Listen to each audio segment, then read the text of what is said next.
You know, the Battle of the Bulge at Christmas time does extend well beyond your family's waistline, and there's one part of Perth that is in desperate need of a starvation diet, and that is the waste compost facility at the SMRC. But the trouble is, at this time of the year, we will get a bit carried away with the festive spirit, and there's a huge spike in the amount of food waste that's being scraped from our plates.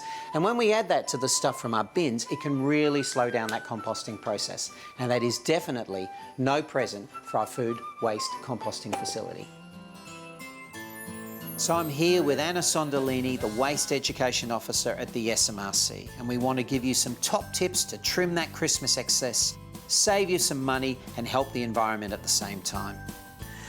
Okay, Anna, here we are. We've got the full spread, and so many families go for lots of this plastic disposable stuff. Why is that such a problem? The worst part about plastic disposables and things that can just be thrown away is that when they get mixed up with all the food waste, they end up not being recycled like they can be.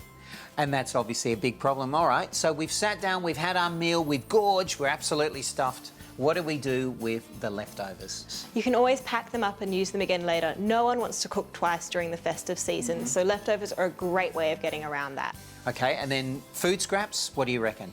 Worms, compost, chooks, and even to the dog, food scraps always have another life. Okay, and I love the idea that we can take those caches, small caches of food waste, bury them in the veggie garden, and that feeds those teeming armies of the microbes, and they have their own Christmas feast and turn that into compost and humus. Fabulous. Sounds fantastic.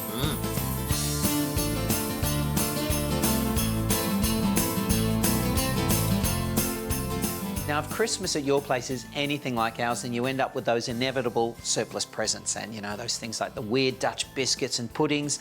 And if they're sealed and unused, then it's a great opportunity to give them to fantastic charities like Food Bank, Food Rescue and Oz Harvest, and they do a brilliant job feeding poor families and saving the stuff from going to landfill.